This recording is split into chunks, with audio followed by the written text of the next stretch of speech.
Assalamualaikum warahmatullahi wabarakatuh.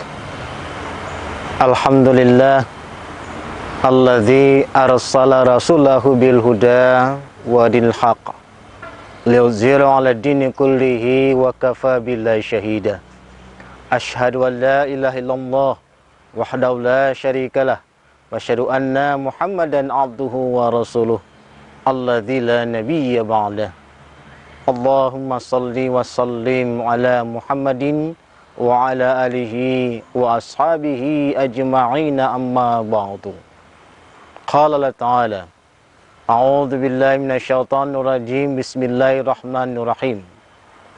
Faqulu mimma razaqakumullahu halalan thayyiba washkuru ni'matallahi in kuntum iyyahu ta'budun. Innama harama 'alaikumul maitata waddam walaman khinzir wa muhilla li ghairillahi bihi wa man itarra ghairu bagin wal adin fa innallaha ghafurur rahim. Para pemirsa televisi Muhammadiyah yang berbahagia, makan dan minum adalah persoalan kebutuhan manusia. Manusia tanpa makan dan minum, mereka akan tidak eksis di dunia ini. Maka itu artinya makan adalah untuk hidup, bukan hidup untuk makan. Ketika makan untuk hidup, Al-Quran dan hadis, bahkan sunnah, memberikan tuntunan kepada kita agar tidak sembarang mengkonsumsi makanan dan juga minuman. Al-Quran dan sunnah atau Islam mengajarkan ada kriteria-kriteria makanan minuman yang dibolehkan kita mengkonsumsinya. Bisa kita lihat bahwa salah satu ciri khas makanan minuman itu adalah bahwa semua yang Allah sediakan adalah halal semua. Tidak benar mengatakan makanan minuman Islam itu sangat sedikit yang halal. Justru makanan yang halal dan minuman yang halal cukup banyak, tetapi yang haram itu cuma sedikit. Di mana kita tahu makanan minuman itu sedikit? Al-Quran memberikan keterangan-keterangan kriteria itu. Bahwa apabila Al-Quran sebutkan dan hadis sebutkan nama benda itu, yang justru harus kita jauhi, itulah yang tidak boleh kita konsumsi.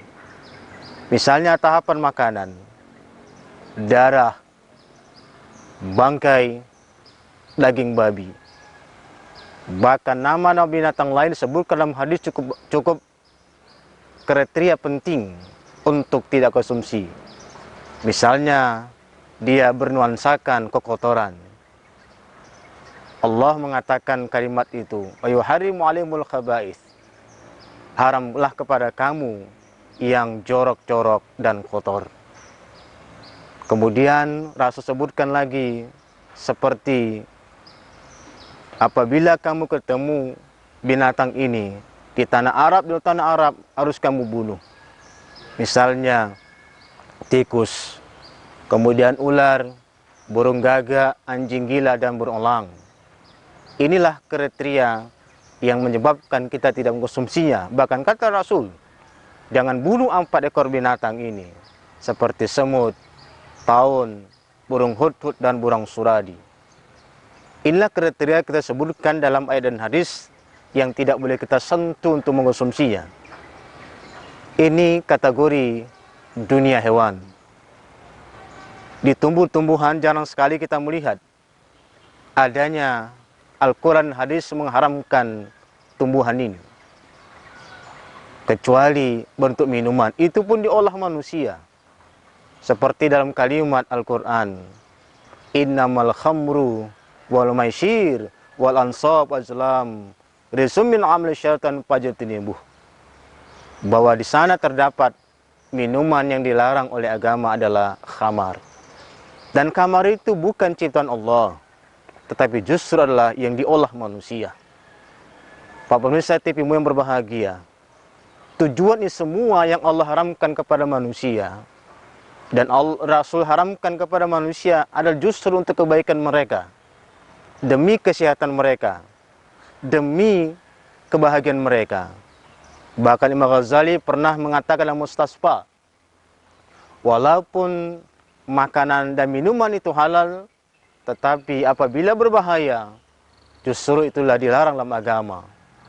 Misalnya kita dewasa ini, apalagi di era modern ini, penyakit cukup tinggi dan banyak.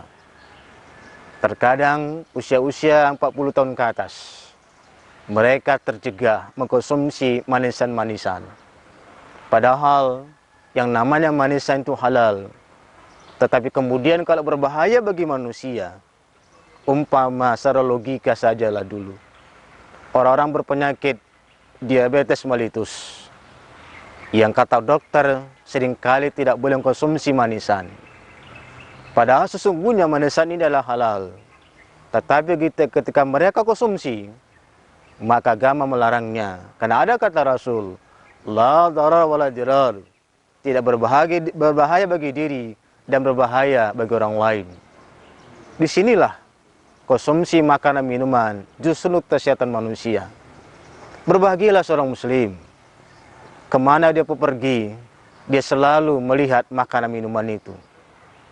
Kalau kita kaitkan dengan puasa, ternyata puasa itu sesungguhnya membantu kita untuk memilih dan memilah mana makanan yang haram, mana minuman yang haram, dan mana pula minuman yang halal dan makanan yang halal.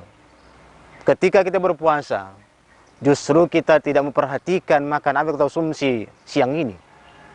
Tetapi justru disitulah kekuatan puasa sesungguhnya bisa memberikan kekuatan kepada muslim untuk bisa terjaga, memilah makanan.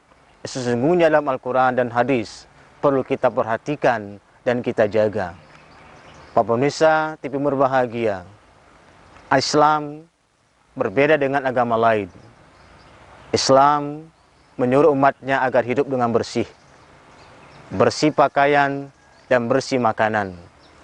Justru di sanalah kekuatan Islam, bahwa mereka sesungguhnya dibatasi dengan makanan minuman yang halal, dan mereka tidak dibolehkan mengkonsumsi yang haram. Berbeda mungkin dengan agama lain yang belum punya batasan-batasan tertentu untuk bisa mengkonsumsi makanan yang haram atau yang halal, termasuk minuman dan minuman yang haram. Allah Subhanahu wa Ta'ala ulang kali menyebutkan kepada umatnya, kepada hamba-hambanya, untuk selalu menjaga makanan dan minuman ini, justru untuk kesehatan dia. Rasulullah SAW, kita lihat, begitu makanan sangat sederhana, minuman sederhana. Kita lihat, Rasulullah jarang sekali sakit dalam hidupnya. Bahkan kita ketahui, beliau sakit hanya ketika menjelang akhir hayatnya. Karena Rasulullah sangat menjaga makanannya, terutama beliau ketika berpuasa saja. Kita lihat bagaimana beliau mengkonsumsi kurma yang manis-manis untuk berbuka beliau. Cukup sederhana makanan beliau. Bahkan terkadang beliau berpuasa hanya karena terbatasnya makanan minuman yang akan dikonsumsi. Sahabat-sahabat beliau juga demikian, mengikuti jejak Rasul dalam hal-hal seperti ini. Jadi kita masa dewasa ini, kita melihat ternyata makanan disodorkan banyak hal, banyak orang. Kita bisa memilih dan memilah mana sesungguhnya yang bisa kita konsumsi. Pemirsa TV berbahagia, mari ke depan supaya kita hidup sehat, terjauh dari bahaya. Bagaimana kita bisa menjaga makanan minuman ini agar sehat dan tidak berbahaya bagi kita, sehingga kelangsungan kita beribadah kepada Allah semakin tinggi dan beribadah kepada Allah enak dan nyaman. Mudah-mudahan tausiah berbahagia ini bisa memberikan kepada kita hidayah dan kekuatan untuk kembali kepada Allah dalam keadaan aman, suci dan sucikan. Demikian, terima kasih. Wassalamualaikum warahmatullahi wabarakatuh.